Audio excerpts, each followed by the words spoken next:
Every club. Every day. The Global Sports Podcast Network. Hello, everybody, and welcome back to the Daily Newcastle podcast. And you're listening, well, when you're listening to this, Christmas is officially over. Now, there'll be some cheers for that, and there will be some scowls as I'm saying that, but it's currently Boxing Day when you're listening to this, unless I decide to put it out on Christmas Day, and then, well, Merry Christmas. But it's the day we all stuff our faces with the Christmas dinner leftovers and wonder why we invited those crazy in-laws over for Christmas. And actually, today's podcast has three people who back up that statement pretty fantastically. So obviously we've got me, and I'm also joined by Joanne. How's it going, Joanne? It's great, Michael. Good to see you as always. You too. And you might have heard another laugh in the background there. We're also joined by Nicola. How's it going, Nick? I am very good, thank you. I'm ready for some Christmas food. Bring it on. Yep. That Christmas dinner belly buster is going to be absolutely fantastic. And next time you see me on the 29th or the 30th, my cheeks are going to be out here. And if you're listening to it on Spotify, you're not going to see that. But it's about double the size my head normally is, which is pretty big. But I hope everyone's had a lovely Christmas. But we're going to be talking about what will either make or break Boxing Day for many Newcastle fans around the world. As we're going to go 12 rounds with Aston Villa. Now, for many of the fan base, there's a bit of bad blood between us and Villa. But for others, there's a bit of respect there. As two teams that, have suffered similar trauma, should we say, over recent years. But how do you feel about Thursday's opposition, Joe? That's pretty spot on, I'll be honest, because I don't love Villa. I'm not going to pretend to love Villa. They, for some bizarre reason, took great joy when we got relegated. I never did understand that. It was almost trying to create a rivalry out of nothing in my eyes. Yep. But down to the fact that I really only dislike them because of that, I can't exactly say I despise them at the same time. There's definitely more teams out there that I don't like above them. But you're right. I think we have got a lot in common, especially in the last few seasons. They're starting to kind of feel the suffering that we had in our Champions League season. Spending wise, where they're as restricted as we are as well. So There are a lot of similarities, but we've also had a lot of kind of exciting games between us as well. Thankfully, more in our favour recently, which has been good, massively in our favour on some occasions. So we can only hope and pray that Boxing Day is going to be one of those. We'll all know about the Boxing Day, what appears to be cursed, by the way, of Newcastle United, whether we're at home or away. So I think that's more my concern and not who we're playing. We just need to put this curse almost to bed and just a strong performance, which we're going to expect from the lads anyway after recent games. But yeah, I'm really looking forward to it, I've got to be honest. Aside from the fact that it's Boxing Day, it's at home. There's a lot of kind of pros to it, isn't there? Yeah. But no, I'm feeling pretty positive as well, I've got to be honest. Well, hopefully the Boxing Day curse ends. I personally wasn't going to mention it because if you don't mention something, it's not there. But now it's out there in the open, so who knows how it's going to go. But how about you, Nick? Do you share similar feelings about the Villa? I think their fans are quite insufferable compared to the actual teams. I actually don't hate Villa, which I know is a very unpopular opinion across the fan base. I actually really respect Aston Villa. Like Joe says, particularly over the last sort of couple of years, we're kind of on par with them and in the same sort of boat with them.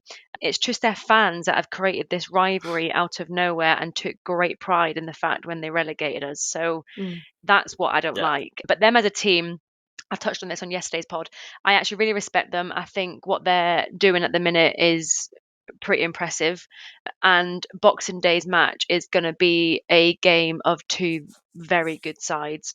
But what we're seeing with Aston Villa at the minute is their game schedule is like what we were like last year, so they're sort of suffering ever so slightly. So I'm kind of hoping that plays a little bit in our favour and the lads put all their Christmas calories to use and win. That's something, Newcastle players. You've got a lot of calories to burn off, and we expect at least a Bruno style coverage on Boxing Day. Absolutely. But we're going back to sort of Villa. I kind of look at Villa as very similar to Newcastle in the fan base because 5% of their fans are absolute knackers. Right, Nick, you're absolutely right. Some of them are absolutely insufferable. Villa watch, we're talking to you. I didn't want to say anything. It's a Macam anyway. It's fine. But the 5% of the fan base is horrendous. But that 95 is actually, maybe that's being generous, actually. But they're actually decent people that love their football club and can actually handle a bit of banter, which is exchanged between the clubs quite a lot. And actually, we've both handled years of Steve Bruce. So, at the very least, there's a bit of empathy. Whoever threw the cabbage, good on you. We didn't think of that. We weren't good enough to do that. But we envy you for that. But before we go into our preview, I did want to ask you both what your current thoughts are about Newcastle United. Now, you will have spoke about it on yesterday's pod. The mysterious two-parter. Technical issues, it's fine. It was on our side, not Zencastr. Zencastr's great. But 10 days ago, we were pretty much saying this is the most important week in Eddie Howe's Newcastle United career. And in response, we've won 3 games, scored 11 goals, and conceded just 1. So is it safe to say confidence is actually pretty high right now, Nick? Yeah, I did touch on this on yesterday's pod when we were talking about the Ipswich game and how well the lads done. I did say, whilst the 11 on the pitch done great, I also think it was fair to actually compliment Eddie on what he seems to have turned around within the last couple of weeks. He was under, and quite rightly in my opinion, people will disagree, but he was under a little bit of criticism as we were so up and down, inconsistent, losing to teams that we shouldn't really, not, I know we shouldn't say that, but really shouldn't be losing against or struggling against at least. And it seems to be he's taken the criticism, but on the back of that, he's completely turned the dressing room around. The lads have come out looking more confident than ever, playing decent football, got their intensity back, which obviously, like we said yesterday, intensity is our identity, and seemed to just be smashing it out the park and looking like they actually know how to play together instead of, I don't know, looking like they don't know how to play together. So I thought it was only fair to sort of, yes, okay, we've criticised Eddie, but I thought it was only fair to also compliment him on what he seems to have turned around. So in regards to the game, I am feeling pretty confident, and I'm hoping that the lads don't let me down, because the last 3 games genuinely have been probably the best football I've seen them play this season. So that's my thoughts on that. Absolutely. I completely agree. I think particularly one player that stood out in particular, and Joe, you'll enjoy hearing this, is Jacob Murphy. 3 games, 3 goals, 3 assists. If that was Lionel Messi, we wouldn't have heard the end of it. But what about you, Joe? Are you riding a bit of a high after those wins? I am. And of course, I love to hear that, Michael. I love to hear that. I'm sure you just teed that right up for me there. Of course, thank you. I do appreciate that. But I'll not go on, because we spent a good 9 minutes yesterday talking about 10. Jacob Murphy, much to my delight. Well, yeah, I want another 10. I missed out that yesterday. Oh, so you see, I like your input. I love it. It's all right. I don't like missing out on these things. It's brilliant. Oh, dear. But you're right. I mean, I know I bleed on about the guy, but I'll not keep going on about it, because he's earned his place in the team. He's performing brilliantly, fantastic. But like Nick's just said, the lads have stepped up. Look, we'll never know what was going on. And we said it at the time. We're like, what is going on behind the scenes? Like, what's causing them to almost look miserable? They didn't look up for it. They didn't... Eddie can only do what he can do. And I'm not saying he was faultless, but he's also not totally at fault, which is what a lot of people were doing. And to me, I was more angry at the players at the time, because I was thinking, well, regardless of anything, you boys just know how to play together. It was still a lot of the same team. There wasn't many injuries. We haven't got all of that to blame like we had last season. So I think the frustration came from that. Now, all of a sudden, something's clicked. Like you say, Eddie probably has stuck with it, because he would. He's very driven in that sense, isn't he? And that's what we love about Eddie, isn't it? He's so dedicated to his work. And the lads, to me, have maybe finally stepped up for him. Like I say, look, we'll never know what was going on. We're not going to know what caused this kind of downward trajectory, which is exactly what it was, wasn't it? With what looked to be no hope of coming back up at some point, because they just looked a bit disjointed in every shape and form, sort of thing. But anyway, it doesn't matter, because it's over, and it's exactly what we wanted for these 3 games. We talked about it, how much building up to it. It was a huge week for him. If I'm honest, I almost hope that the lads have thought, well, actually, yeah, we do love Eddie. We want to keep him. Are we now just going to put that extra effort in and keep him unlike the likes of maybe Man U players who blatantly just don't want anyone managing them because they're just destroying anyone that comes in to manage them. I mean, I don't care, and I think it's hilarious because obviously no love for Man U. But you know what I mean? I'm wondering whether it's a bit of that, and they thought, well, no, hang on a second, we need to take some onus on this and perform. And it's exactly what they have done. So no kind of, nothing but positivity, obviously, from the last week. Yeah, a lot of players have stepped up, particularly Tenali and Bruno actually working together in the midfield and clicking, which we've said numerous times on the pod. It felt a little bit like a Lampard and Gerrard scenario, but I don't know what's got them clicking. But it might, whatever it is the greatest Christmas present Eddie Howe's ever received. They look absolutely incredible. And, well, actually, on that topic of things that are absolutely incredible, we're going to swiftly move on to our first advert from Zencastr. I'm going to do it really well as well this time. Watch. Yeah. Here at Global Sports Podcast Network, we spent a lot of time selecting our delivery platform. Zencastr came out the clear winner, with 4K video recording from your phone and AI editing that automatically removes all those ums and ahs. It's super easy to start a podcast that sounds great and is delivered efficiently. If you're ready to tell your story, check out the link in the show description to learn more about Zencastr. Oh, beautiful. Delivered excellently. And it was the new advert. Was it? Oh, yes. I've waited for this day for so long, and that tells us Newcastle fans that we are actually going to win this game. 5-1. It's happening again. Put a bet on it. Sandro Tenali, 5 minutes in. I'm under pressure. I don't think I've got the new advert that I'm about to read, so I'm about to let this pod write down. And you have to go and sorry. Right. Excellent. Thank you very much. Find it. So this fixture last year was very much about the impact that new signings had on the game. Namely, who we've just mentioned, Sandro Tenali and Harvey Barnes for Newcastle. Tenali picked up the early goal and bossed the game, to be honest, while Harvey Barnes came off the bench, got I believe it was a goal and an assist. It might have been 2 goals. I can't remember off the top of my head. Statman's having a bit of a 404 error, but it's fine. If you don't know, we don't know, right? Dear God. 404 information not found. Is it safe to say, Joe, that we're expecting a tougher match at St James's Park this time around? Yeah, come on.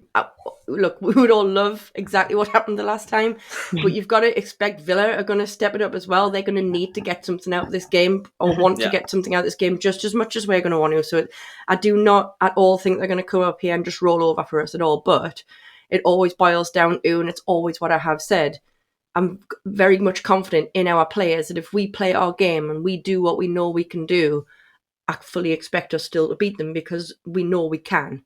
So to me, I like to put it almost it's all on us type of situation, because let them play if they want to. I mean, not too much, obviously. Let's not get carried away here.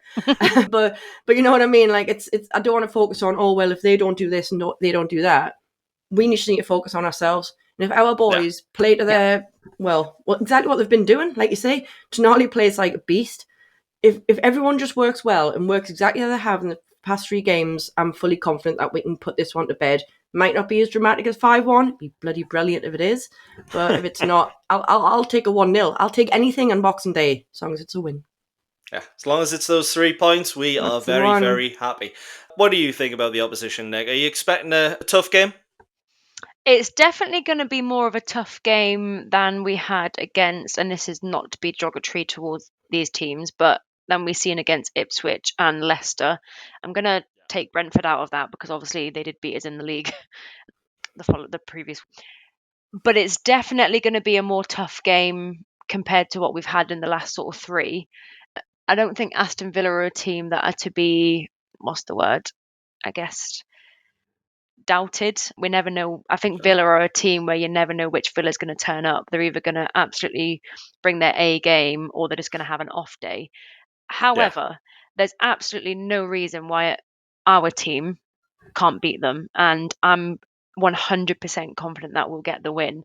Like I said, it's going to be a battle of two very good sides, but teams cannot handle when we do what we do and when we do it well. Yeah. And I think that just goes to show, particularly the last 3 games, if we just play the football that we're so used to playing under Eddie Howe, there's no need to change it.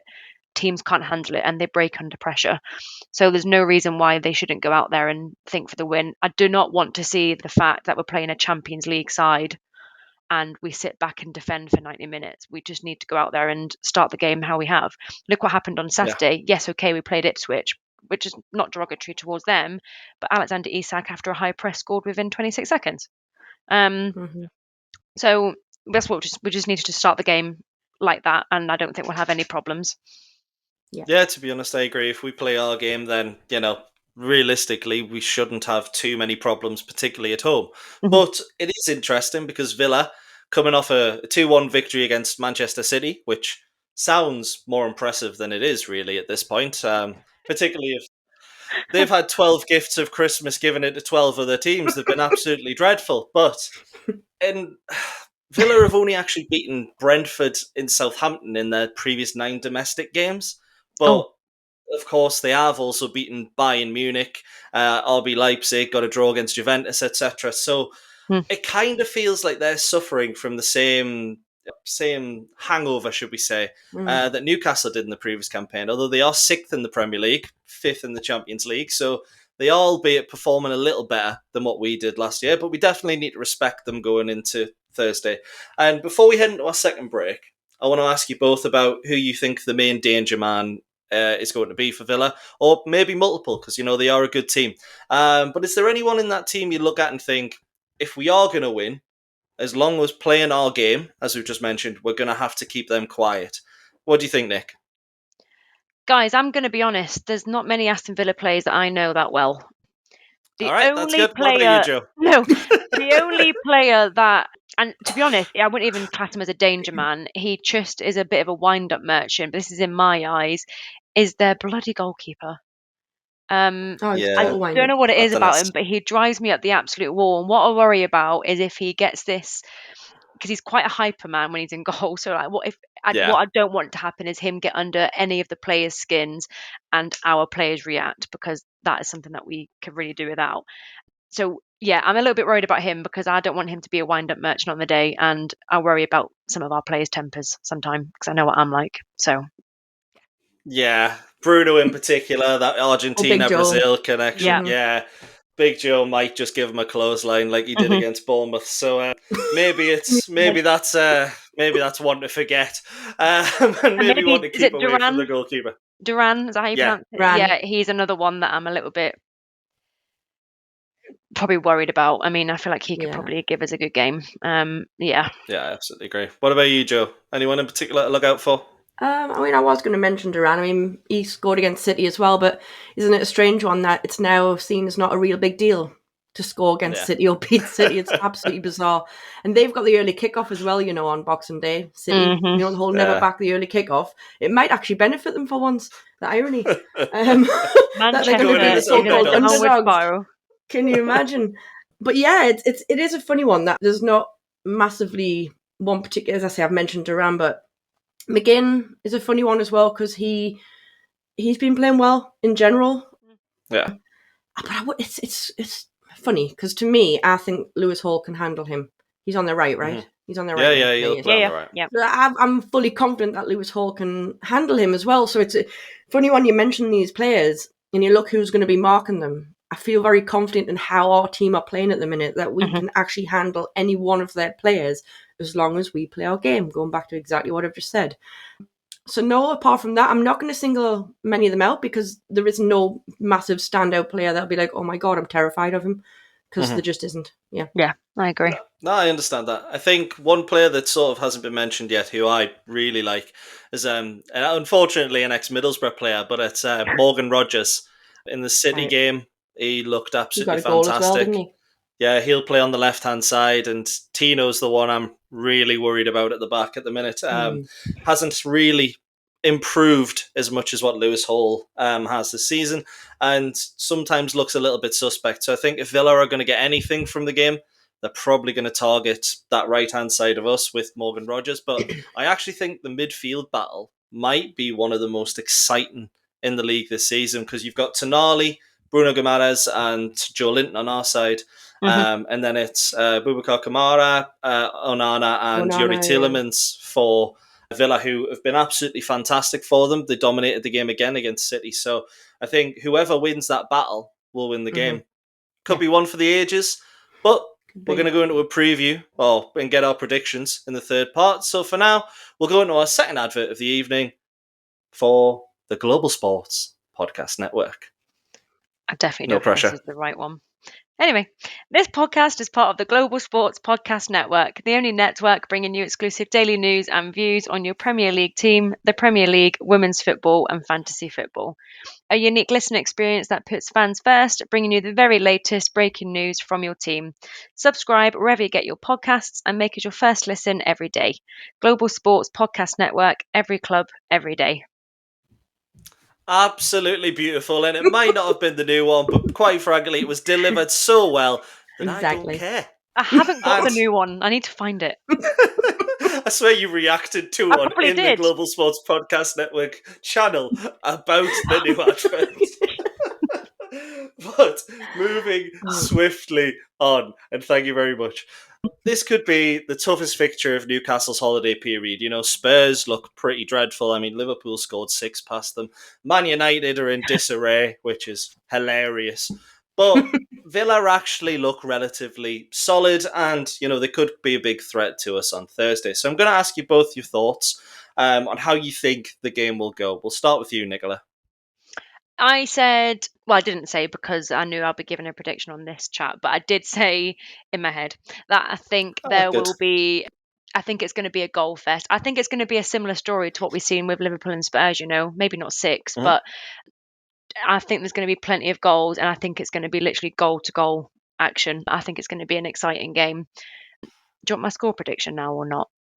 No, I'll ask for that later, but I do agree, and I do actually have to ask the question of, do you talk to yourself often about Newcastle games? No, it was yesterday. I think it'll be a good game. Yeah, I agree. No, it was yesterday when we were recording with Joe and Ian, and Joe had asked Ian for his prediction, and I was going to give mine, so I said it to myself. St. Michael. Okay. We stayed quiet. We let Ian do his, because we knew we'd be speaking on tonight's, that's all, or today's, or whatever. Exactly. How professional. Yeah, we are very professional. Guess what, Joe? Michael? Ooh. What do you think Ian guessed? 3-1? But he said not for the same reason that he always does, which was hilarious. He was just like, it's strategic. And then there was this whole explanation. We're like, all right, Ian. The annoying thing is, the last preview I did, I got in before and was like, I'm saying 3-1. He changed his to 4-0 and it was right. I know. Even when he changes the answer, he's got 2 right now, and I feel like I'm responsible. The ego's going to go up, and it's all my fault. Well, whatever he does predict, right, he needs to not bet on it, because whenever he predicts and then doesn't bet, he wins. But then when he bets, he doesn't win. So he needs to stop putting money on any of the ones that he is predicting, because, otherwise he's getting it pretty nailed on, isn't he? And for future sponsors, I'm not going to say stop betting, but gamble responsibly. Yes. We're not promoting at all here. Ian just loves a cheeky little gamble. He only puts a couple of quid on, though. Nothing massive, by the way, people. Yeah, he's well responsible. True. But yes, how can you see the game going? Well, yesterday, I'm going to contradict what I said yesterday, actually, because I did say that I also thought it was going to be a goal fest. I've since had a bit of a talk to myself, oddly enough, about what I think is going to happen in the game. And I do think there's going to be some goals, but I've actually decided that it's going to be a bit less of a goal fest, and I've decided that we're going to keep a clean sheet. So I had said that it was going to be goals on either side, but I've decided it's not happening. So I've had a word with Eddie and the boys, and I've told them that we're not conceding on Boxing Day, just so they know. Thanks. Lamburn, give me a salute. It's all good. I just about saw it from all the way up there. But but no, I think there's going to be some goals in it, but I think it's going to be a bit tighter than I originally. And I don't know why, I'll be honest. I think I was just maybe overthinking it. But now I've dulled it down a little bit, but still positive for us, obviously. Duh. Of course. But there's no festive cheer for Villa, who apparently aren't going to score a goal. So not even if you're making the long trip down from Birmingham, we do apologise. and not just for the trains, because that service is terrible. Good luck if you make it. Yeah, unfortunately, Nick's not. For that exact reason. Has a ticket, can't get up because of the trains. Shame on you all. You get your pay rises, and you didn't even work Boxing Day. That's why? Because they got the pay rises, they don't have to do overtime, do they? Shocking. Yeah, neither are anyone going to the Newcastle match, but same point. So, to be honest, I'm inclined to agree with Nick, and, well, originally you as well, Joe. I do think it'll be a bit of a goal fest. I think there does tend to be a lot of goals between the two sides, and I don't think either side's that good at defending. The only positive on the Villa side is that they start and end games quite slow. So what I'm thinking is we'll get sort of an early start, maybe another early Sandro Tenali goal, and, we'll see where it goes from there. But we'll give our final predictions now. Joe, I'll start with you this time. What's your final prediction? I'm going to give you both just to cover all bases. So yesterday, had I said out loud what I was going to predict, it was going to be 4-1 because I was going to allow them to score. Now that I've decided that they're not allowed to score, it's going to be 3-0. Ooh. Okay. So we've had a 3-1 from Ian, 3-0 from Joe. What about you, Nick? I'm going for a 4-2. Well, you've just nicked mine, so we've got 2 4-2s. I wanted to head that on. Oh, I'm going to be bold, I'm going to go 4-2. No, I take my own 4-1. Yeah, you know what? 4-3. Newcastle win it in injury time. Happy days. No, we don't need it like that. No, Michael. We're sat there in the stadium having a heart attack. It's fine. We'll kill you. No. Brilliant. I do completely agree with the 4-2. I think we'll score first. Villa will push with. They'll be on the offensive. They are a good side. And we'll hit them on the break exactly as Liverpool did. Hopefully, it's an absolute goal fest. We all get a lot of goals, and there's a lot of chanting in an energetic stadium where everyone's not off their nut, but loud enough and drunk enough that the atmosphere is absolutely fantastic. Agreed. So that's all from us at the Daily Newcastle team for this game. And this preview, should I say, once again, we hope you've had a fantastic Christmas, and hopefully our Boxing Days will be even better. But for now, that's all, and we'll see you later. Every club,